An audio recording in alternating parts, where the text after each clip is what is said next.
Hello दोस्तों, स्वागत है आप सभी का आपके अपने YouTube चैनल मैथ्स वाटिका में। दोस्तों मैं हूं रूपेश यादव और इस वीडियो में हम लोग परसेंटेज के कुछ वैसे क्वेश्चंस को देखने वाले हैं जहां से अभी एनटीपीसी के पेपर में क्वेश्चंस पूछे जा रहे हैं। तो आइए सबसे पहले पहला क्वेश्चन आपके सामने हम रखते हैं। पहला क्वेश्चन देखिएगा क्या है। बोला है दो संख्या एक तीसरी संख्या से 30% और 37% कम है तो दूसरी संख्या पहली से कितना प्रतिशत कम है, यह आपको बताना है। चलिए सबसे पहले परसेंटेज के कुछ बेसिक बात को हम आपको सिखा देते हैं, उसके बाद हम लोग क्वेश्चंस पे चलेंगे। जैसे मान लीजिए प्रतिशत का मतलब तो आपको पता ही है। प्रतिशत का मतलब होता है कि जब भी हम लोग किसी भी चीज़ का गणना 100 में करते हैं तो वही प्रतिशत कहलाता है। ठीक है, तो अगर हमसे यह कहा जाए कि x y का कितना प्रतिशत, तो हम इसको कैसे निकालेंगे। हम x को रखेंगे ऊपर, y को रखेंगे नीचे और प्रतिशत के लिए गुना कर देंगे 100 से। यानी जिसके बारे में बोलेगा उसको ऊपर, जिसके रिस्पेक्ट में उसको बट्टा में, और प्रतिशत के लिए गुना करेंगे 100 से। अगर इसी क्वेश्चन में यह बोला जाए कि y x का कितना प्रतिशत, तो y कहाँ रहेगा ऊपर में, x कहाँ रहेगा नीचे में, और प्रतिशत के लिए गुना करेंगे 100 से। अगर हमसे यह पूछा जाए कि 4 5 का कितना प्रतिशत, तो ऊपर में 4, नीचे में क्या लिखेंगे 5। जिसके बारे में बोलेगा उसको ऊपर, जिसके रिस्पेक्ट में उसको बट्टा में, और प्रतिशत के लिए हम गुना कर लेंगे 100 से। ठीक है, आप इसको आगे सोल्व करके वैल्यू निकाल लीजिएगा। 5 से काटिएगा 20, 20 चौके 80, 80% हो जाएगा। अगर हमसे यह पूछे कि 5 4 का कितना प्रतिशत, तो अब ऊपर में किसको लिखेंगे 5 को, नीचे में किसको 4 को, और गुना करेंगे 100 से। ठीक है, इसी क्वेश्चन में अगर ऐसे पूछ दिया जाए, अगर हमसे यह पूछ दे क्वेश्चन में कि 4 5 से कितना प्रतिशत कम है। ठीक है, क्या पूछे क्वेश्चन में 4 5 से कितना प्रतिशत कम है, तो देखो आप इस बार यह नहीं पूछा है कि 4 5 का कितना प्रतिशत, क्या पूछा है 4 5 से कितना प्रतिशत कम है। तो देखेंगे हम सबसे पहले कि 4 5 से कम कितना है, 1 कम है। अच्छा, कम ही नहीं बताना है, प्रतिशत कम ही बताना है, तो कम 1 है। अब 1 कम है कितना से, 5 से 1 कम है ना, बट्टा में क्या आएगा आपका 5 आएगा। किसके रेस्पेक्ट में 1 कम है, 4 5 से कितना प्रतिशत कम है, तो जिसके साथ से लगा रहे हमेशा उसको बट्टा में रखिए। 4 5 से तो 1 कम है, अब 1 कम कितना से है 5 से, बट्टा में कुछ ना कुछ तो आप लिखिएगा। अब आगे देखिए, प्रतिशत में कन्वर्ट करने के लिए हम इसमें कितना से गुना करेंगे, 100 से गुना करेंगे। इससे हमें यह पता लग जाएगा कि 4 5 से कितना प्रतिशत कम है। अगर इसी क्वेश्चन में हमसे यह पूछा जाए कि 5 4 से कितना प्रतिशत ज़्यादा है, क्या बोला जाए 5 4 से कितना प्रतिशत ज़्यादा है, तो 1 ज़्यादा है, और ज़्यादा किससे है 4 से ज़्यादा है। मतलब जिसके साथ से लगा रहे ना उसको बट्टा में आप रखिए, जिसके रिस्पेक्ट में पूछा जाए उसको कहाँ रखना है बट्टा में, और प्रतिशत के लिए गुना कर लेंगे 100 से। अब आ जाते हैं इस पहले क्वेश्चन पे। क्या बोला है दो संख्या एक तीसरी संख्या से 30% और 37% कम है। अब देखो इस क्वेश्चन में क्या है कि बोला है 3 संख्याओं में संबंध दिया है। बोला है दो संख्या एक तीसरी संख्या से 30% और 37% कम है। तो सबसे पहले हम यहाँ पे तीसरी संख्या मानेंगे, माने हैं इसलिए लिखेंगे इसको से। तीसरी संख्या हम कितना मान लिए 100 मान लिए, क्योंकि तीसरी संख्या से ही पहला और दूसरा का संबंध दिया है। अब देखिए पहला संख्या जो है वह तीसरा से कितना कम है, तो पहला 30% कम है, तो 100 से 30% कम यानी कितना होगा 70 होगा। 100 से जितना कम बोलेगा उतना घटा देना है ना, जितना प्रतिशत कम बोलेगा 100 में से उतना घटा देना है। जैसे 30% कम तो 100 में से 30 माइनस करिए 70 है ना, 20% कम तो 100 माइनस 20 80 हो जाएगा। परसेंटेज में जितना प्रतिशत बढ़ाना होगा उतना ही 100 में उतना ही जोड़ेंगे, और जितना प्रतिशत घटाना होगा 100 में से उतना ही घटाएंगे। अब दूसरा संख्या 37% कम, तो 100 में से 37 माइनस करिए कितना हो जाएगा 63। तो पहला संख्या आपके सामने 70, दूसरा संख्या 63। अगर तीसरा संख्या मेरा 100 है तो, और तीसरा संख्या हमेशा हम लोग कितना मान के चलेंगे 100, क्योंकि 100 का 10%, 100 का 20%, 100 का 10% ज़्यादा, 100 का 10% कम, कुछ भी 100 का निकालना होता है हमारे लिए सिंपल होता है, इसलिए हम लोग हमेशा क्या मानेंगे 100 मानेंगे। अब आ जाते हैं हम लोग क्वेश्चन के ऊपर। अब पहला क्वेश्चन क्या है, सॉरी पहला ही क्वेश्चन है। क्वेश्चन क्या है, दूसरी संख्या पहली से कितना प्रतिशत कम है। देखो दूसरी संख्या यानी कि 63 पहली से कितना प्रतिशत कम है, तो दूसरी संख्या देखो कितना कम है, पहला से 7 कम है। दूसरा संख्या 63 है, पहला संख्या 70 है, तो कम कितना 7। जब 7 कम है बट्टा में क्या लिखेंगे, बोला है पहली संख्या से तो बट्टा में 70 आएगा। हमेशा जिसके रिस्पेक्ट में बोला जाएगा उसी को बट्टा में रखिएगा। जिसके बारे में बोलेगा उसको ऊपर, जिसके रिस्पेक्ट में उसको बट्टा में, और प्रतिशत के लिए क्या करेंगे, गुना करेंगे 100 से। तो बोला था दूसरी संख्या पहली से कितना प्रतिशत कम है, तो दूसरा संख्या 7 कम है पहला से, तो बट्टा में 7, परसेंटेज के लिए गुना कर दिए 100 से 0 कैंसिल होगा, 7 से 7 कैंसिल होगा, यानी हमारा ये जो पहला क्वेश्चन है इसका आंसर क्या हो जाएगा, 10% हो जाएगा। लेकिन क्वेश्चन में, ठीक है, क्वेश्चन में डायरेक्टली ऐसे पूछा होता कि दूसरी संख्या पहला का कितना प्रतिशत, तो दूसरा संख्या यानी कि 63 ऊपर रखते, 70 नीचे रखते, गुना करते 100 से। पहला संख्या दूसरा का कितना प्रतिशत, तो पहला ऊपर रहता, दूसरा नीचे रहता, गुना करते हम 100 से। तो यह पूरी तरह से डिपेंड करता है डाटा के ऊपर कि पूछा क्या है। आगे बढ़िए, एक क्वेश्चन बिल्कुल ऐसा ही और देख लेते हैं। बोला है कि दो संख्या एक तीसरी संख्या से 30% और 40% अधिक है, तो हम क्या करेंगे, सबसे पहले तीसरा संख्या मानेंगे। तीसरा संख्या मान लेते हैं 100, ठीक है, माने हैं इसलिए हम क्या लिख देंगे, से, ठीक है। आगे 30% और 40% ज़्यादा है, तो पहला संख्या 30% ज़्यादा है मतलब 130 हो जाएगा, और दूसरा संख्या 40% ज़्यादा है तो कितना हो जाएगा, 140 हो जाएगा। देख लो यहाँ पे क्या बोला है, दो संख्या तीसरी से 30% और 40% ज़्यादा है, तो 100 से 30% ज़्यादा यानी पहला संख्या 130 होगा, 100 से 40% ज़्यादा यानी कि दूसरा संख्या 140 होगा। कभी कभी क्वेश्चन में ऐसे भी बोलेगा कि दो संख्या एक तीसरी संख्या का 30% और 40% है, ज़्यादा या कम नहीं बोलेगा, तो फिर तीसरा संख्या 100 लेंगे, पहला संख्या 30% है मतलब 30 होगा, दूसरा 40% है यानी कि 40 होगा। यहाँ पे 130 इसलिए लिखे हैं क्योंकि बोला है 30% और 40% अधिक है, तो पहला संख्या 30% ज़्यादा है मतलब 130, दूसरा 40 ज़्यादा है मतलब 140, तीसरा हमने क्या मान रखा है, 100। अब आते हैं क्वेश्चन पे। बोला है दूसरी से पहली संख्या का प्रतिशत, तो जिससे बोलेगा उसको हमेशा बट्टा में रखिएगा। दूसरी से, तो दूसरी संख्या को कहाँ रखना है, बट्टा में। हमने आपसे क्या बोला है, जिसके रिस्पेक्ट में बोलेगा उसको बट्टा में, तो बोला है दूसरी से यानी कि बट्टा में दूसरी, पहली का प्रतिशत यानी ऊपर में पहला होगा, जिसका मान पूछेगा उसको ऊपर, जिसके रिस्पेक्ट में उसको बट्टा में। तो बोला है दूसरी से, तो दूसरी कहाँ जाएगा, बट्टा में। पहली संख्या का प्रतिशत यानी पहली संख्या कितना है, तो पहला संख्या ऊपर में, और परसेंटेज के लिए गुना कर लेंगे कितना से, परसेंटेज के लिए हम गुना करेंगे 100 से। 100 से जैसे ही आप इसमें गुना करिएगा यह प्रतिशत में आपका कन्वर्ट हो जाएगा। अब काटिए, 0 से 0 कैंसिल, 2 से काटिएगा तो 7 हो जाएगा। 13 में 100 से गुना करेंगे 1300/7, 1300/7 अगर आप इसका पूर्णांक में ले जाइएगा, पूर्णांक में अगर आप इसको ले जाइएगा तो आपका आंसर एक ही है, इसके बट्टा में 7 है, तो विकल्प भी आपका आंसर हो जाएगा। तो एक टाइप का ऐसा क्वेश्चन आपका पूछा गया था। आगे देखिए, यह भी एक इंपॉर्टेंट क्वेश्चन है, इसके भी पूछे जाने की संभावना है। क्वेश्चन आपका देखिए क्या है, x का मान y के मान से 25% कम है, तो y का मान x के मान से कितना ज़्यादा। देखो x का मान y से 25% कम है, तो जिससे कम या ज़्यादा बोलेगा पहले उसका वैल्यू फिक्स करिए। तो y का वैल्यू हम मान लिए से 100, y का वैल्यू कितना मान लिए 100। अब x का मान y से 25% कम है, तो फिर अब आप x का मान बता दो, तो 25% कम है मतलब कितना हो जाएगा, x का मान 75। यही तो बोला है ना, x का मान y के मान से 25% कम है, यानी y का मान 100 तो x का मान 75। अब आते हैं क्वेश्चन पे क्या बोला है, तो y का मान x के मान से कितना ज़्यादा। अब क्या बोला है, तो फिर आप बताओ कि y का जो वैल्यू है वह x के वैल्यू से कितना ज़्यादा, कितना प्रतिशत ज़्यादा। तो 75 से 100 कितना प्रतिशत ज़्यादा है, 25 ज़्यादा है। कितना ज़्यादा है, 25 ज़्यादा। बट्टा में कौन आएगा, 75 आएगा, क्योंकि बोला है कि x के मान से, तो बट्टा में x का मान। y का मान कितना ज़्यादा है, तो y का मान ज़्यादा कितना है, 100, 75 से 25 ज़्यादा है y x के मान से, तो बट्टा में x। परसेंटेज के लिए हम गुना कर लेंगे यहाँ भी कितना से, 100 से। सोल्व करिए, 25 से काटिएगा, 25 दिया 75, 100/3 यानी 33.1/3%। 100/3 को अगर तोड़िएगा तो 33.1/3% आपका आंसर हो जाएगा। आगे चलिए, अगला देखिए क्वेश्चन आपका सिमिलर पूछा गया। अच्छा, इस क्वेश्चन को आप इस तरीके से भी बना सकते हैं। जब भी ऐसा क्वेश्चन आए तो इसको डायरेक्ट अगर आप बनाना चाहते हैं तो कुछ ऐसे बनाएंगे। क्या बोला है, x का मान y के मान से 20% ज़्यादा है, तो आगे यही पूछेगा कि y का मान x के मान से कितना ज़्यादा। पहला बार ज़्यादा देगा तो अगला बार कम पूछेगा, पहला बार कम देगा तो आगे ज़्यादा पूछेगा।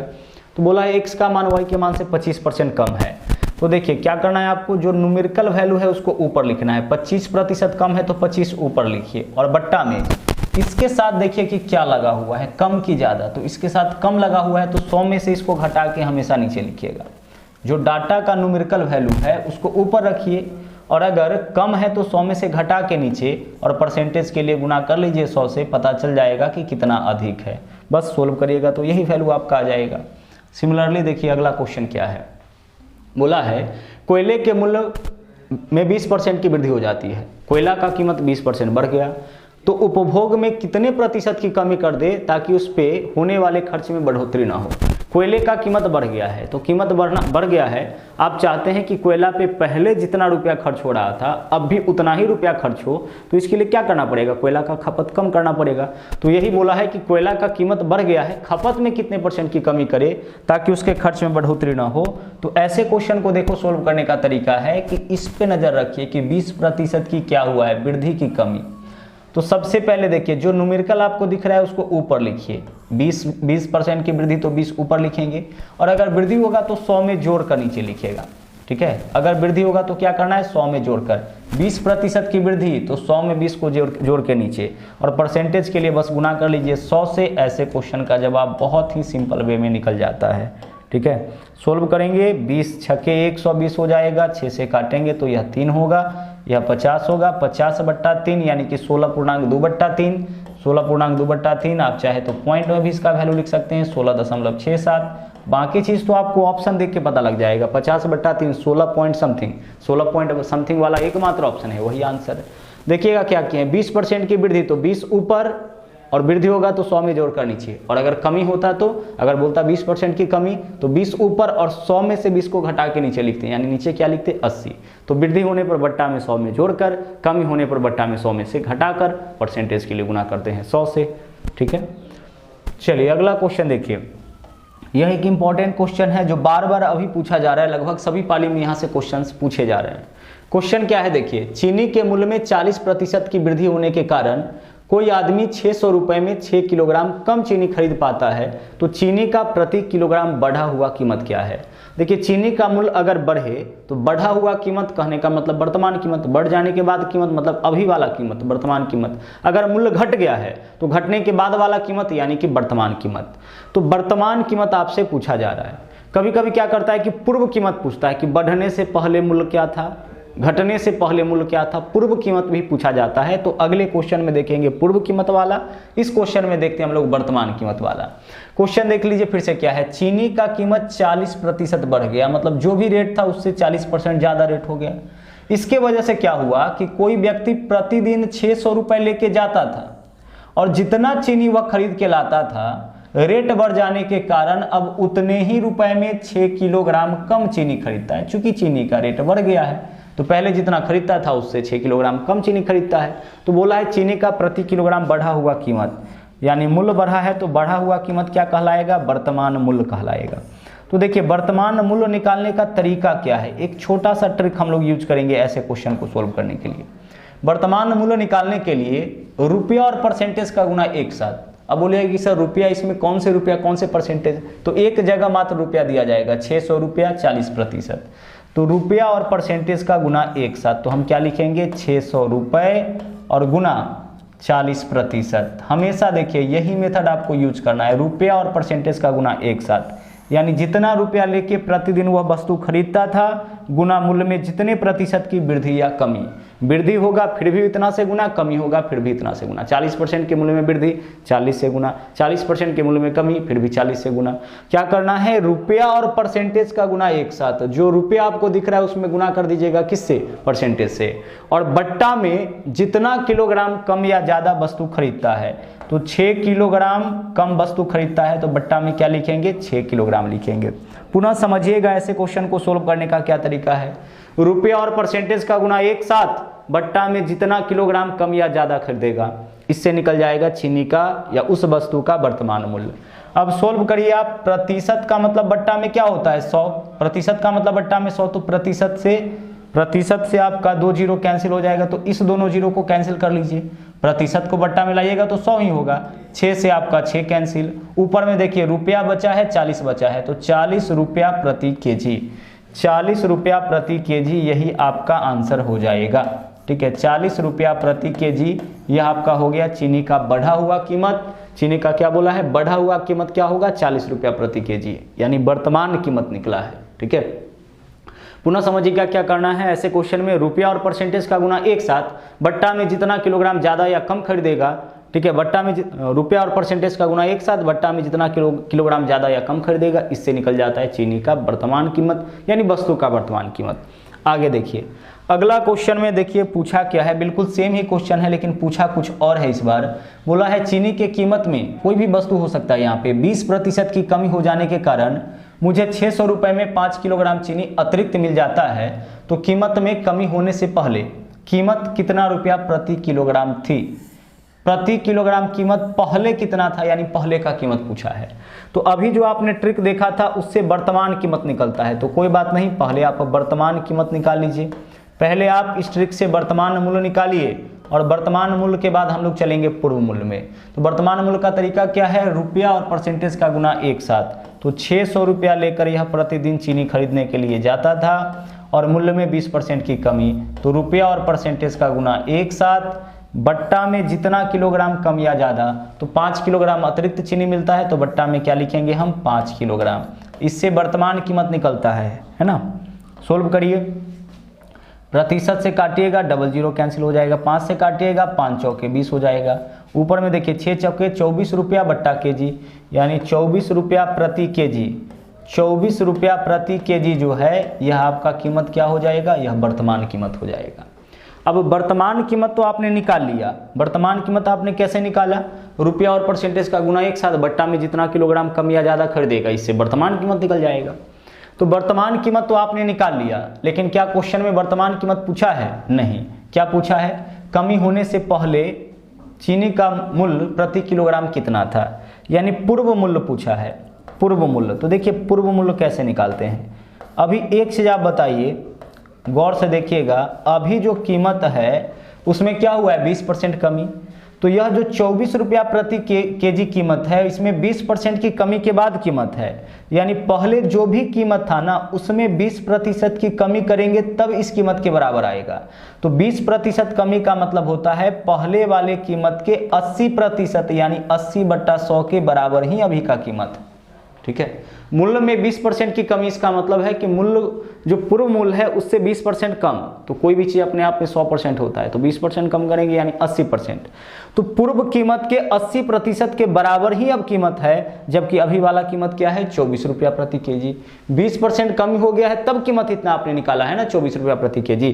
तो पूर्व मूल्य में 20% की कमी यानी पूर्व मूल्य के 80% के बराबर अभी कीमत है, ठीक है। अब आप इसको सोल्व कर लीजिए, 0 से 0 कैंसिल, ऊपर से ऊपर वाला कटेगा, 8 तिरिक 24, यहाँ से देखिए पूर्व मूल्य बराबर 10 तिया 30 हो जाएगा।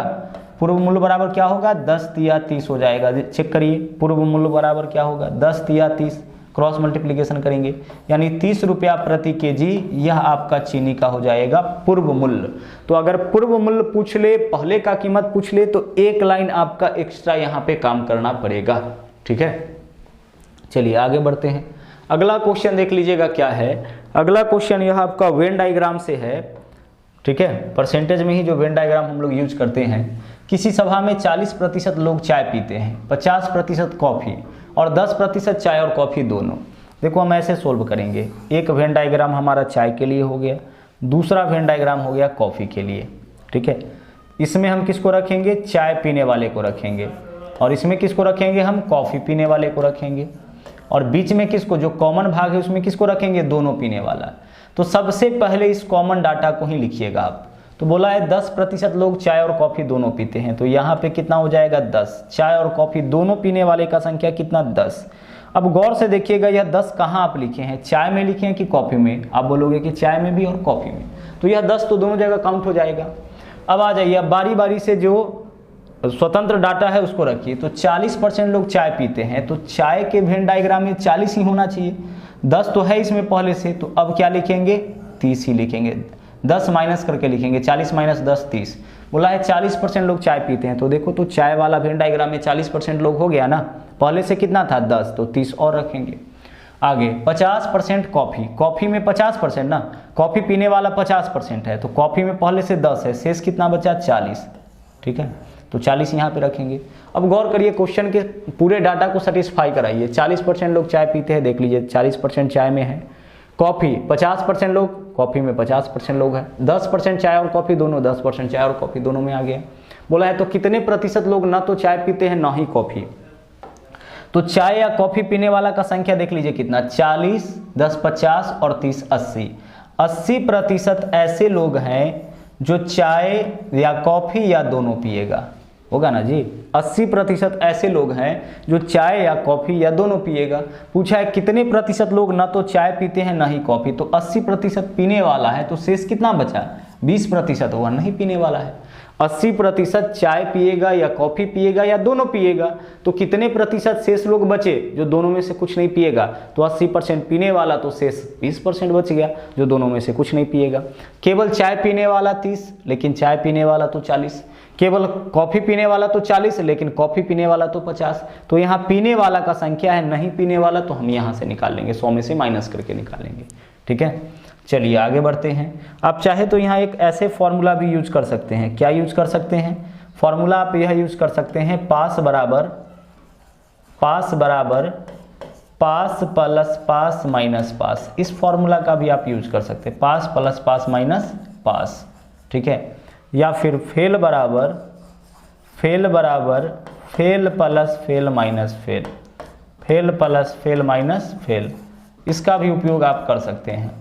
ठीक है, चलिए तो हम इसका उपयोग करते हैं। क्या बोला है, 40% लोग चाय पीते हैं, तो चाय पीने वाला का संख्या कितना, 40, तो 40% लोग चाय में पास, प्लस कॉफ़ी पीने वाला कितना, 50, तो 50% लोग कॉफ़ी में पास, माइनस पास करने का मतलब जो दोनों पीने वाला होगा उसको हमेशा घटाइएगा, चाय प्लस कॉफ़ी माइनस करेंगे दोनों पीने वाला, तो 50 40 90 में से 10 माइनस करिएगा, क्या होगा 80। तो 80% पास है, यानी 80% चाय और कॉफ़ी पीने वाला है, तो नहीं पीने वाला, फिर से 100 में से 80 माइनस करेंगे, कितना हो जाएगा, 20 हो जाएगा। फेल का उपयोग कब करते, अगर बोला जाता 40% चाय या कॉफ़ी नहीं पीने वाला, तो fail plus fail minus fail, इस फॉर्मूला के ऊपर ले जाएंगे। पास वाला में पासे पास, फेल वाला में सब क्या रहेगा, फेले फेल रहेगा। ठीक है, आगे देखिए अगला क्वेश्चन आपका देख लीजिएगा क्या है। बोला है कि 72%, किसी कक्षा में 72% विद्यार्थियों ने जीव विज्ञान और 44% ने गणित लिया। देखिए जीव विज्ञान लेने वाला का संख्या कितना है, 72%, और गणित का संख्या कितना है, 44%। आपको पता है कि इंटरमीडिएट में आपके पास विकल्प होता है कि साइंस में आपको क्या लेना है, बायोलॉजी या मैथ। तो जब इसको देखा गया तो पता चला, ऑब्जर्व किया गया तो पता चला कि 72% छात्र जो है उन्होंने जीव विज्ञान चुना है और 44% गणित चुना है। अब इस दोनों को ऐड करिए, 4 और 2 6, 7 और 4 11, 116% हो गया। जबकि कुल विद्यार्थियों का संख्या कितना होना चाहिए था, 100% ही होना चाहिए था। कुल विद्यार्थी मतलब 100%, यहाँ जोड़ने पर बायोलॉजी और मैथ वाला जोड़ने पर कितना आया, 116%। 116% आया, इसका मतलब क्या निकला, इसका मतलब यह निकला कि 16% ने दोनों लिए। जितना ज़्यादा निकलेगा ना, इसका मतलब होगा कि उतना प्रतिशत जो है वह दोनों लिया है। तो 16% ने दोनों लिए, इसका मतलब यही हुआ। जैसे अगर हम बोले कि 70% लोग चाय पीते हैं और 40% लोग कॉफ़ी पीते हैं, तो 70 और 40 को ऐड करिए, कितना आ गया, 110। 100 से जितना ज़्यादा आएगा ना उतना दोनों पीने वाला हो जाएगा, तो 10% दोनों पीने वाला हो जाएगा। ठीक है, तो वही चीज़ यहाँ पे आपका है। यहाँ पे आपने क्या देखा, आपने यहाँ पे देखा कि 16% ने दोनों लिए, यानी कि जीव विज्ञान भी और गणित भी, दोनों विषय लेने वाला का संख्या 16%। अब आगे बोला है 40 विद्यार्थियों ने दोनों विषय लिए, तो विद्यार्थियों की कुल संख्या। अब इस बात को आप गौर से समझिएगा, 40 विद्यार्थी दोनों विषय लिया है। ठीक है, वास्तविक यह डाटा है 40 विद्यार्थी। अच्छा, परसेंटेज में बताइए तो कितना विद्यार्थी दोनों विषय लिया है, 16%। तो इसके बट्टा में हम 16 लिखेंगे। आप पूछोगे कि सर आपने ऐसा क्यों किया। अब देखो कि दोनों विषय लेने वाला का संख्या प्रतिशत में कितना है, 16, जबकि दोनों विषय लेने वाला का संख्या वास्तव में कितना है, 40। तो दोनों जो है, या तो हम बात करें 16 का या फिर बात करें 40 का, दोनों है, दोनों विषय लेने वाला, जीव विज्ञान और गणित दोनों लेने वाला का संख्या, तो दोनों तो एक ही चीज है, इसलिए आपस में बराबर। तो आप लिखिएगा 16% बराबर 40, तो 1% का मान 40/100 लिखिएगा हमेशा। तो यह मेथड आप समझिए कि जो रियल वैल्यू होगा उसको ऊपर लिखिएगा और इसका जो प्रतिशत वाला वैल्यू होगा उससे भाग करिएगा, तो 1% का मान निकलेगा। हमेशा रियल वैल्यू ऊपर और प्रतिशत वाला वैल्यू कहाँ लिखना है, नीचे। इससे 1% का मान, इसका बहुत ज्यादा उपयोग करेंगे। कुल विद्यार्थियों की संख्या पूछा है यानी 100% का मान, तो बस 100 से गुना कर दीजिए। क्या पूछा है, कुल विद्यार्थी का संख्या यानी 100% का मान। यह कैसे समझे, कुल का मतलब तो 100 होता ही है। अब काट लीजिए, 8 से काटिएगा 8 दूना 16, 8 पंचे 40 और 5 से काटिएगा तो यह हो जाएगा 50, 50 गुने 5 यानी कि 250। तो कुल विद्यार्थियों का संख्या कितना निकल गया आपका, 250। तो इस मेथड से आप ऐसे क्वेश्चन को सोल्व करिएगा। आगे बढ़िए, अब बात करते हैं अगले क्वेश्चन का। यहाँ पे देखिए क्वेश्चन क्या है, ऐसा भी क्वेश्चन आपका एनटीपीसी एग्जाम के दौरान पूछा गया है। किसी परीक्षा में 1000 लड़के और 800 लड़कियां थी। देखो लड़कों का संख्या 1000 है और लड़कियों का संख्या 800। लड़का कितना है, लड़का 1000 है, ठीक है, और लड़कियां कितनी है, लड़कियां 800 है। अब आगे, इसके आगे क्वेश्चन क्या बोला है, लड़के 60% और लड़कियां 50% उत्तीर्ण हुई। जो भी लड़का है ना, जो भी लड़का है उसका 60% उत्तीर्ण हुआ है यानी कि पास हुआ है, और जितनी भी लड़कियां है उसका 50% उत्तीर्ण हुई है। अब बोला है जो परीक्षार्थी अनुत्तीर्ण हुआ है उसका प्रतिशत, फेल वाला का प्रतिशत पूछा है।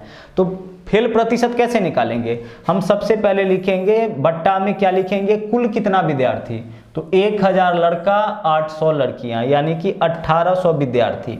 अब 1800 विद्यार्थी में फेल जितना किया होगा उसको ऊपर लिखेंगे और परसेंटेज के लिए गुना करेंगे 100%। यही तो करिएगा ना, क्या लिखिएगा, फेल विद्यार्थी बट्टा कुल विद्यार्थी गुना 100, इससे फेल प्रतिशत। कितना प्रतिशत पास किया है, तो पास विद्यार्थी बट्टा कुल विद्यार्थी गुना 100। मान लीजिए कि 10 विद्यार्थी में 2 विद्यार्थी फेल किया, तो फेल प्रतिशत क्या होगा, 2/10 गुना 100, है ना। 10 में से 3 पास किया तो कितना प्रतिशत पास, तो 3/10 गुने 100। तो सिमिलरली देखिए, लड़का कितना भाग लिया है, 1000, और लड़का 60% उत्तीर्ण हुआ है, पास हुआ है, तो फेल कितना लड़का किया होगा, 40%। इतना तो लड़का फेल हो गया होगा। अब 40% निकालिए, प्रतिशत से 00 कैंसिल, 100 में 4 से गुना करिए, 400 लड़का फेल, ठीक है। लड़कियां कितनी फेल की है, 50%। तो लड़कियों का संख्या जितना है उसका 50% पास किया है, मतलब 50% ही फेल। प्रतिशत से 00 कैंसिल, 8 पंचे 40 यानी कि 400 लड़कियां फेल। यह बात समझ में आया।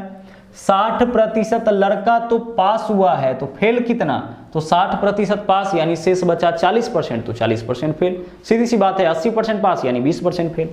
तो 60% पास, तो लड़कों की संख्या का 40% फेल यानी कि 400 लड़का फेल।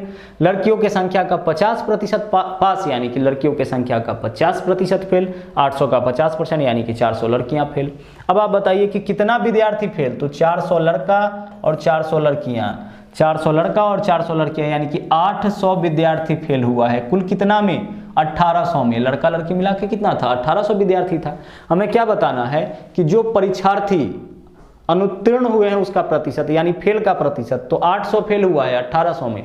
परसेंटेज के लिए गुना करेंगे 100 से, 00 कैंसिल, 2 से काटिएगा तो यह आपका 4 होगा, और यह कितना 9, 400/9%, 400/9%। इसको आप ले जाइए पॉइंट में अगर ले जाइएगा इसको, तो 9 चौके 36, 4 9 चौके 36, 44.44, यही आएगा फिर 44.4%, ठीक है। तो इस तरीके का भी क्वेश्चन आपका पूछा गया है। ध्यान से समझ के इस क्वेश्चन को आप बना लीजिएगा, ऐसे क्वेश्चंस को बनाते रहिएगा। आगे चलिए, इस क्वेश्चन को देखिए, यह एक क्वेश्चन पूछा गया है आपका, बहुत ही इंपॉर्टेंट क्वेश्चन है। यानी परसेंटेज से जितने भी संभावित क्वेश्चन हैं, जैसे भी क्वेश्चंस बन सकते हैं, उन सभी टाइप के क्वेश्चंस को लेकर के आपके बीच हम आ गए हैं आज। बोला है किसी गांव की जनसंख्या में प्रतिवर्ष 25% की वृद्धि होती है। यदि 3 साल के उपरांत जनसंख्या 10,000 हो तो प्रथम वर्ष के आरंभ में कितना। देखिए यह जो 10,000 जनसंख्या दिया है ना, यह जो 10,000 जनसंख्या दिया है, इसके बारे में बोला है कि 3 साल के बाद जनसंख्या इतना, तो आरंभ में क्या था। अच्छा, हुआ क्या है, जनसंख्या 25% के दर से बढ़ा है, तो 25% के दर से बढ़ने के कारण 3 साल में इतना हो गया है। 3 साल पहले कितना, पूर्व कीमत पूछा है। देखो एक छोटा सा मेथड हम लोग यूज करेंगे, 25% की वृद्धि, रेट कितना है 25%, 25% के दर से बढ़ा है ना, तो 25% का मान क्या होगा 1/4। अरे 25/100 काटोगे ना आप, 25 क्या करोगे 100 करोगे, काटोगे तो 1/4 मान आ जाएगा। अब 1/4 का दर से क्या हुआ है, बढ़ोतरी, तो बढ़ोतरी हुआ है, तो एक छोटा सा काम आप करिएगा, जब वृद्धि हो तो नीचे वाला को ऊपर में जोड़ लीजिएगा, तो 4 और 1 5 और नीचे में सेम रहेगा, क्या करना है, वृद्धि हो तो नीचे में ऊपर, नीचे वाले में ऊपर वालों को जोड़ के ऊपर, और नीचे में सेम रहेगा। नीचे में कुछ भी चेंजिंग नहीं करना है। वृद्धि रहने पर नीचे वाला को ऊपर वाला में जोड़ के ऊपर लिखना है, नीचे में सेम रहेगा। और अगर कमी हो जाए, अगर मान लीजिए कि बोलता कमी, तब क्या करते, नीचे वाला में से ऊपर वाला को घटा के ऊपर नीचे में सेम रहता। यह कहलाता है हमारा होल वैल्यू। जैसे 10% वृद्धि बोलता तो 10% का मान क्या होगा, 10/100 होगा, यही तो होगा ना। 10/100, 0 से 0 काट लिए, 1/10, तो 10% का मान 1/10। अब 10% वृद्धि तो 10 में 1 को जोड़िए, 11, 11 बट्टा में सेम रहेगा 10। 10% की कमी तो 10 में से 1 माइनस करिए, 9, 9/10। वृद्धि बोलेगा नीचे वाला को ऊपर वाला में जोड़ लेना है, कमी बोलेगा नीचे वाला को ऊपर वाला में से घटा लेना है। तो आप होल वैल्यू निकाल लीजिएगा किसी भी डाटा का। मान लीजिए कि यहाँ पे बोलता 12.5% की वृद्धि, तो 12.5% का मान निकालिए, क्या होगा, तोड़िए इसको, 12 दूना 24, 25/2, 25 बट्टा कितना 2, 12.5% का मान। प्रतिशत हटाएंगे तो बट्टा में क्या होगा, 100 हो जाएगा, होगा। 12 दूना 24, 25/2, तो 25/2 इसका मान, प्रतिशत हटाएंगे तो बट्टा में 100। अब आप इसको सोल्व करिएगा तो 25 चौके 100 यानी कितना आ गया, ऊपर में 1 नीचे में 8, तो 12.5% का मान 1/8। अगर वृद्धि बोलेगा तो इसको ऊपर वाला में जोड़ दीजिए, तो 9/8। कमी बोलेगा तो 8 में से 1 माइनस कर लीजिए, 7/8 हो जाएगा। तो आप इस तरीके से होल वैल्यू निकाल लीजिएगा। क्या करिएगा आप, होल वैल्यू निकालिएगा। तो यहाँ पे देखिए बोला है कि 25% के दर से वृद्धि हुआ है, तो 25% का मान 1/4, वृद्धि हुआ है तो 5/4, यह बात याद रहनी चाहिए। 20% का मान 1/5, वृद्धि होगा तो 6/5, कमी होगा 1/5 वैल्यू था तो 4/5 हो जाएगा। अब एक छोटा सा चीज आपको ध्यान रखना है। क्या ध्यान रखना है कि इस 5/4 का हमें उल्टा गुना करना है कि सीधा। 5/4 सीधा हो गया, इसका उल्टा क्या हो जाएगा, 4/5। होल वैल्यू का सीधा वैल्यू 5/4, 5/4 सीधा, उल्टा कर देंगे तो 4/5। इसमें या तो सीधा गुना करेंगे या उल्टा गुना करेंगे।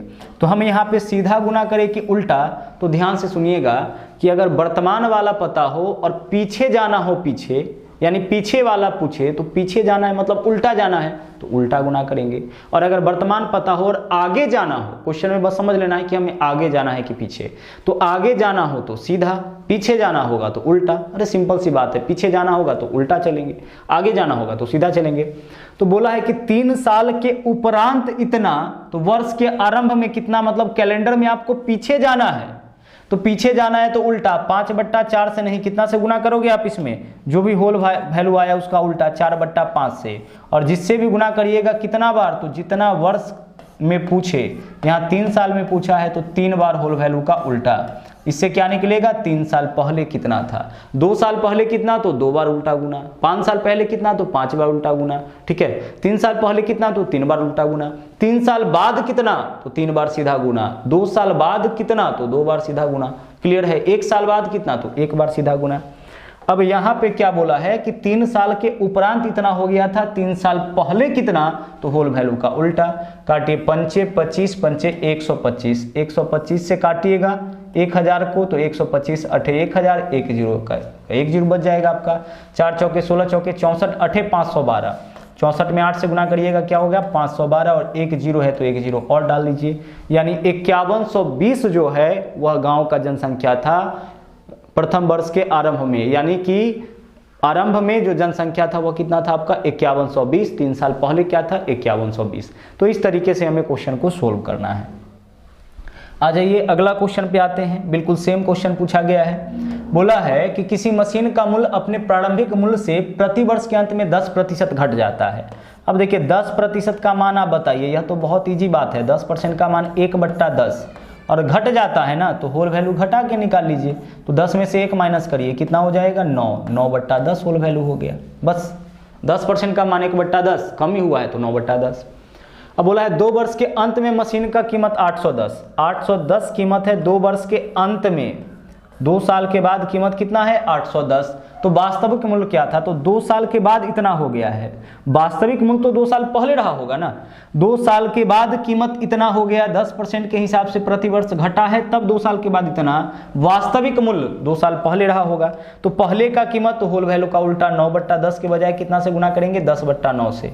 और कितनी बार गुना करिएगा, 2 बार गुना करिएगा, क्योंकि 2 साल यहाँ पे समय कितना बोला है 2 साल, तो 2 बार गुना। 3 साल का केस होता तो 3 बार गुना। अब गुना काटिए, 9 9 81, 81 से काटिएगा 81 कट जाएगा, बट्टा 10 बचेगा, 10 गुने 10 गुने 10 यानी कि 1000। तो मशीन का वास्तविक मूल्य कितना था आपका 1000 रुपये हो जाएगा। अगर बाद वाला जैसे देखिए यही 1000 आ गया, अभी वर्तमान वास्तविक मूल्य आ गया। अगर हमें यह बताना है कि इस तरीके से 2 साल बाद कितना हो जाएगा, अगर 10% प्रतिवर्ष के दर से घटे तो होल वैल्यू का सीधा गुना करेंगे। अब होल वैल्यू का 2 बार सीधा गुना करके देख लीजिए, है ना। 10 से 10 100 कैंसिल, 9 9 81 गुने 10 810 गुना आ जाएगा। तो अगर आगे आपको जाना होगा तो होल वैल्यू का सीधा गुना करिएगा और पीछे जाना होगा तो होल वैल्यू का उल्टा गुना। लेकिन होल वैल्यू निकालते वक्त ध्यान रखिएगा कि जितना प्रतिशत बोलेगा पहले उसका वैल्यू निकाल लेना है। जैसे 20% तो 1/5। अब देखेंगे कि वृद्धि की कमी, तो वृद्धि होगा तो नीचे वाला को ऊपर में जोड़ लीजिए, बट्टा में सेम रहेगा। कमी होगा तो नीचे वाला को ऊपर वाला में से घटा लीजिए, ऊपर लिखिए, नीचे में सेम रहेगा। ठीक है, ओके। अगला देखिए, यह बहुत ही महत्वपूर्ण क्वेश्चन है जो बार बार रिपीट आपका किया जा रहा है अभी क्वेश्चन में, एग्जाम में। एक प्रत्याशी को 25% अंक मिला है और वह 30 नंबर से फेल हो गया। एक प्रत्याशी को ना कुल मार्क्स का 25% मार्क्स आया, लेकिन 25% नंबर लाने के बाद वह पास किया नहीं है, वह 30 अंकों से फेल हो गया। यानी कि जितना न्यूनतम स्कोर था ना पास होने के लिए, उससे इसको 30 नंबर क्या आया है, कम आया होगा। ठीक है, तभी तो 30 नंबर से फेल हो गया।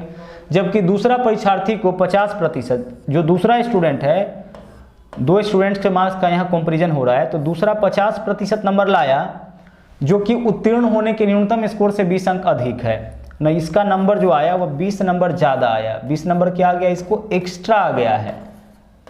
मिनिमम मार्क्स जो तय किया गया है पासिंग, उससे इसको 30 नंबर इसको 20 नंबर ज़्यादा आ गया। मतलब 20 नंबर कम भी होता ना, फिर भी यह पास कर जाता। समझिएगा यहाँ पे डिटेल में। जैसे मान लीजिए कि अगर पासिंग मार्क्स 50 नंबर तय किया गया कि 50 नंबर न्यूनतम है, जो 50 नंबर लाएगा वही पास करेगा।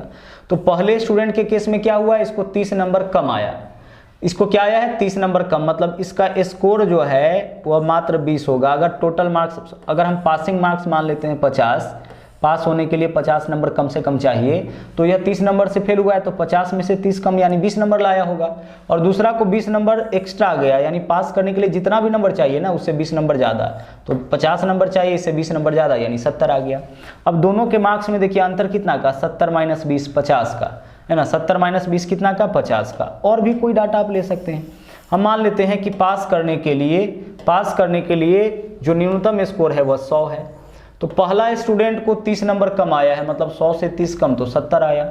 दूसरा को एक्स्ट्रा आ गया है 20, तो 100 से 20 एक्स्ट्रा यानी 120। अब दोनों के मार्क्स में अंतर देख लीजिए, 120 और 70 में अंतर कितना का, 50 का। तो कहने का देखिए मतलब क्या है, गौर से समझिएगा। कहने का हमारा यहाँ पे मतलब यह है कि यहाँ पे जो मार्क्स है उसमें अंतर हम कैसे निकालेंगे। तो 30 नंबर एक को कम आया और दूसरा को 20 नंबर ज़्यादा आया, तो कम और ज़्यादा में जो अंतर है ना वो हम लोग जोड़ के निकालते हैं। तो दोनों स्टूडेंट के मार्क्स का जो अंतर होगा वह 30 और 20 कितना का हो जाएगा, 50 नंबर का होगा। एक को कम आया एक को ज़्यादा, तो कम और ज़्यादा में अंतर हमेशा कैसे निकालिएगा, जोड़कर।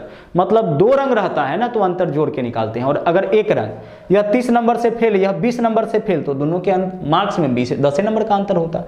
इसको 30 नंबर ज़्यादा, इसको 20 नंबर ज़्यादा, तो दोनों के मार्क्स में 10 का ही अंतर होता है। लेकिन एक को 30 नंबर कम और एक को 20 नंबर ज़्यादा, कहाँ से, जो पासिंग मार्क्स था न्यूनतम वहाँ से 30 नंबर कम और वहाँ से 20 नंबर ज़्यादा, तो दोनों में अंतर तो आपका 50 का हो जाएगा। तो देख के पता लग जाएगा, ठीक है।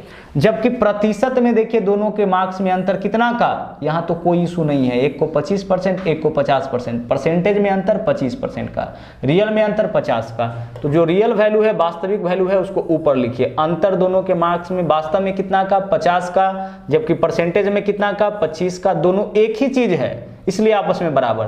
तो 25% का वैल्यू 50, तो 1% का वैल्यू 50/25।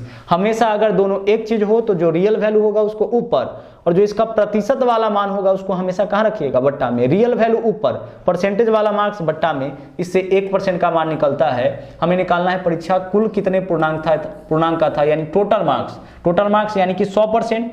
कोई स्टूडेंट अगर 100% लाता है मतलब टोटल मार्क्स लाता है, तो 100% का वैल्यू क्या होगा, तो 100 से गुना। काट लीजिए, 25 × 50, 100 × 2 यानी कि 200। कुल मार्क्स कितना था, 200 नंबर का आपका टोटल जो है वो आपका एग्जाम हुआ था। तो इस तरीके से क्वेश्चन को सोल्व करना है। हालांकि देखिए, अगर आपको तरीका पता है तो सोल्व करने में देखिए कितना समय लगेगा। एक को 30 नंबर से फेल हुआ है और दूसरा को 20 नंबर ज़्यादा आया है, तो दोनों के मार्क्स में अंतर कितना का हो जाएगा, 50 का। आगे परसेंटेज में अंतर, एक को 25%, एक को 50%, तो 25 और 50 में अंतर कितना का, 25 का। रियल में अंतर मार्क्स में 50 का, परसेंटेज में 25 का, 25% का वैल्यू 50, तो 1% का वैल्यू 50/25। ठीक है, आप ऐसे भी तो निकाल सकते थे, 25% अंतर है दोनों के मार्क्स में, जबकि वास्तव में 25% का मान 50, तो 1% का मान 50/25, तो थोड़ा ज़्यादा वक्त लगता है। इसलिए जो वास्तविक मान होगा उसको ऊपर और इसका जो परसेंटेज वैल्यू होगा उसको नीचे, और पूछा है टोटल मार्क्स यानी 100% का मान 100 से गुना, काट लीजिए, आंसर हमारा क्या हो जाएगा, 200 हो जाएगा। तो बस इतना सा कैलकुलेशन हमें इस क्वेश्चन में करना है, इससे ज़्यादा आपको नहीं करना है। आगे बढ़िए, अगला क्वेश्चन देखिएगा क्या है, बोला है किसी चुनाव में 2 प्रत्याशी खड़े थे, जिसमें से एक प्रत्याशी जो कि वैध मतों का 65%, इस बात का ध्यान रखिएगा। पहला प्रत्याशी को कितना वोट मिला है, जो भी वैलिड वोट है ना, जो भी वैध मत है उसका 65%, जितना भी वैलिड वोटिंग है उसका 65%। अच्छा, पहला को इतना मिला है तो दूसरा को कितना मिला होगा, जब 2 ही उम्मीदवार है तो पहला को 65% मिला है, तो शेष वोटिंग दूसरा को हुआ होगा, तो 65 का शेष कितना हो जाएगा, 35, तो दूसरा को वोटिंग हो गया होगा 35% वैध मतों का। ध्यान रखिएगा, वैध मतों का 65% पहला, तो दूसरा को मिला होगा वैध मतों का 35%। इससे यह बात आपका स्पष्ट हो गया। तथा 2100 मतों से चुनाव जीत गया। पहला जिसको 65% वोट मिला ना, वह कितना वोट से जीत गया है, 2100 वोट से। परसेंटेज में चेक करिए तो कितना प्रतिशत से जीता है, इसको 65% मिला, इसको 35% मिला, तो परसेंटेज में तो 30% से जीता है ना। परसेंटेज में कितने परसेंट से जीता है, 30% से, जबकि वास्तव में 2100 वोटों से जीत गया। तो डाले गए मतों की संख्या, तो यहाँ पे हम ऐसे क्वेश्चन सोल्व करेंगे। माना कि डाले गए मतों का संख्या कितना, x। अब बोला है कि 30% मत अवैध था, जितना भी वोटिंग हुआ है उसका 30% अवैध था, तो इसका 70% यानी 70/100 इतना वैध वोट होगा। कुल वोटिंग हम मान लिए हैं, डाले गए मतों की संख्या x। अब बोला है 30% अवैध, तो शेष वैध होगा ना, तो 30 का शेष क्या होता है, 70%, इतना वैध। अच्छा देखो, वैध मतों के कितने प्रतिशत से जीता है, तो वैध मतों का 65%, पहला को दूसरा को 35% यानी कि 30%, तो वैध मतों के 30% यानी 30/100 से पहला उम्मीदवार इतना से जीता है, जबकि वास्तव में कितना से बोला है, 2100 से जीता है। बस आप इसको सोल्व कर लीजिए, काटिए 00 से, तो 7 या 2100 से पूरा 2100 कैंसिल हो जाएगा, ऊपर से ऊपर वाला। तो x का वैल्यू इस दोनों को गुना कर लीजिए, यहाँ एक 100 है, इसमें 100 से ही गुना करना है, तो 10,000 हो जाएगा। यानी डाले गए कुल मतों का संख्या आपका हो जाएगा 10,000। ठीक है, चलिए आगे बढ़ते हैं। अगला क्वेश्चन देखिए क्या है, किसी उम्मीदवार को किसी परीक्षा में उत्तीर्ण होने के लिए 40% अंकों की आवश्यकता हो। यदि 220 अंक प्राप्त करने के बाद भी 20 नंबर से फेल हो गया, यानी पासिंग मार्क्स कितना रहा होगा, 240। क्योंकि 220 नंबर लाया फिर भी 20 नंबर से फेल कर गया, तो 220 नंबर ला के 20 नंबर से फेल किया है, मतलब पास करने के लिए उसको 20 नंबर और, मतलब 240 नंबर पास करने के लिए चाहिए। जबकि 40% अंक प्राप्त करना जरूरी है। परसेंटेज में कितना परसेंट, 40%, रियल में कितना, 240, तो 240 40% का मान है, 40 से भाग करेंगे 1% का मान। कुल मार्क्स यानी 100% का मान कितना, बोला है कि परीक्षा में अधिकतम अंक यानी मैक्सिमम मार्क्स पूछा है। ठीक है, यानी कुल मार्क्स मतलब 100% का मान। काटिए 4 छक्के 24, 6 × 100 यानी कुल मार्क्स कितना हो जाएगा, 600 हो जाएगा। तो इस तरीके से आपको ना क्वेश्चन को सिंपल बना लेना है। अगला देखिए क्या बोला है, किसी व्यक्ति के वेतन में पहले 20% की वृद्धि और फिर से उसके वेतन में 20% की वृद्धि हो गई है, तो उसके वेतन में कुल परिवर्तन क्या होगा। पहले 20% की वृद्धि हुआ है और फिर से 20%। देखो ऐसे क्वेश्चन को हम लोग सोल्व कैसे करते हैं। यह 2 कंटिन्यू घटना का परिणाम हो गया, और 2 कंटिन्यू घटना का परिणाम हम लोग AB फॉर्मूला से निकालते हैं, और परसेंटेज पढ़े और AB फॉर्मूला नहीं पढ़े तो समझिए कि परसेंटेज आपका अधूरा रह जाएगा। AB फॉर्मूला क्या होता है, A + B = AB/100। इस फॉर्मूला से हम लोग क्या निकालते हैं, इस फॉर्मूला से हम लोग अगर प्रतिशत के रूप में अगर परिवर्तन हुआ है डाटा में और तब आपसे परिणाम पूछता है प्रतिशत में ही, तो हम लोग AB फॉर्मूला का उपयोग करते हैं। कहाँ कहाँ उपयोग करते हैं समझिएगा। 2 कंटिन्यू घटना का परिणाम हम लोग AB फॉर्मूला से निकालते हैं। जैसे किसी व्यक्ति का वेतन पहले बढ़ाएं और फिर से बढ़ाएं, तो कुल वृद्धि कितने % का, तो AB फॉर्मूला से। पहले बढ़ाएं फिर घटाएं, कुल वृद्धि या कमी कितने % का, AB फॉर्मूला से। मतलब 2 कंटिन्यू घटना का परिणाम अगर आपको निकालना हो एक ही वस्तु का कीमत पहले बढ़ाए फिर घटाए, दोनों बार बढ़ाए या दोनों बार घटाए तो यह दो कंटिन्यू घटना का परिणाम हो जाएगा। जैसे कोई व्यक्ति किसी वस्तु का अंकित मूल्य जो है वह क्रय मूल्य से 20% ज़्यादा छाप दिया और फिर उस पर 10% डिस्काउंट कर रहा है, मतलब कीमत पहले 20% बढ़ा दिया और फिर 10% उसको घटा रहा है, तो फाइनली उसको है ना, फाइनली मूल्य में क्या वृद्धि या कमी होगा, तो ये भी फॉर्मूला से हम लोग निकालेंगे। इसके अलावा अगर दो वेरिएबल गुना के रूप में रहे और उसमें उस दोनों वेरिएबल में परसेंटेज में परिवर्तन दे और तब उसके परिणाम में प्रभाव पूछे तो वहां भी ये भी फॉर्मूला लगाएंगे। फिलहाल इस क्वेश्चन के लिए देखिए, ए बी फॉर्मूला में a प्लस बी जोड़ ए बी बट्टा 100 होता है, जहां a के जगह हम क्या लिखेंगे, पहला बार जितने परसेंट का वृद्धि या कमी होगा चिन्ह के साथ, b के जगह दूसरा बार जितने परसेंट का वृद्धि या कमी होगा चिन्ह के साथ, अगर वृद्धि होगा तो प्लस, कमी होगा तो माइनस, और बीच वाला जो चिन्ह है वह किसका है, a गुने b दोनों का है, तो इस चिन्ह का विशेष ध्यान रखिएगा। अगर ए भी प्लस में तो प्लस गुना प्लस प्लस हो जाएगा, दोनों माइनस में तो माइनस गुना माइनस प्लस हो जाएगा, लेकिन दोनों में से कोई एक, दोनों नहीं, दोनों में से कोई एक माइनस में रहेगा तो यहाँ पे क्या हो जाएगा, माइनस हो जाएगा। फिलहाल इस क्वेश्चन को सोल्व करते हैं।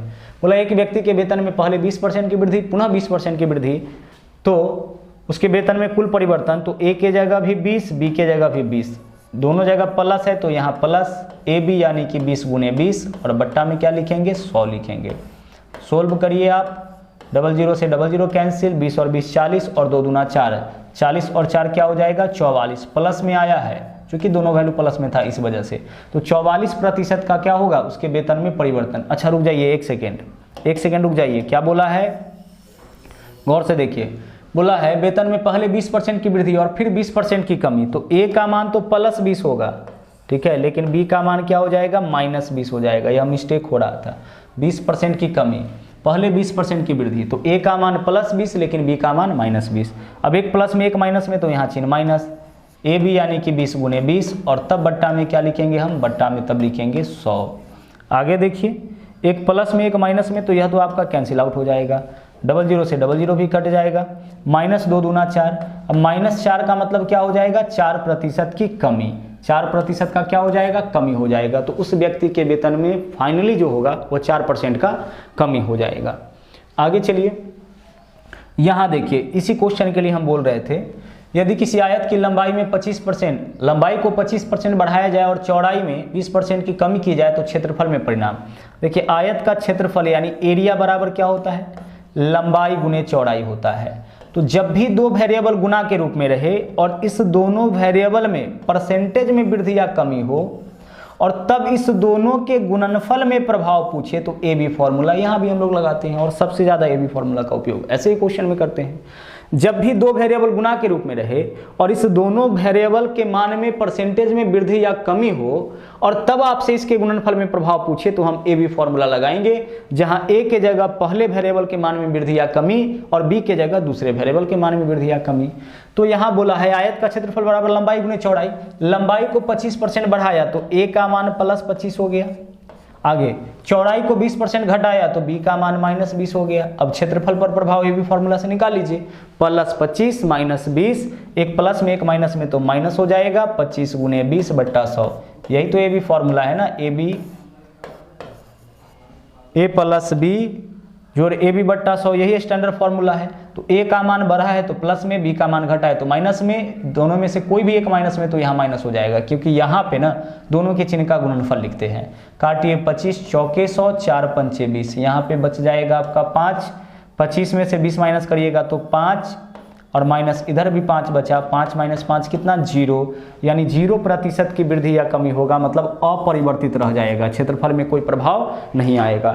अगर प्लस में डाटा आ जाता इसका मतलब कि वृद्धि हो जाएगा क्षेत्रफल में, माइनस में डाटा आ जाता मतलब कि क्षेत्रफल में कमी हो जाता। आगे बढ़ते हैं, चलिए तो इतना ही क्वेश्चन था। इस पूरे में हम परसेंटेज को पूरी तरह से समेटने का प्रयास किए हैं, ठीक है। अगर आगे भी क्वेश्चंस पूछा जाएगा तो इसी में से कोई ना कोई क्वेश्चन आपके एग्जाम में आएगा।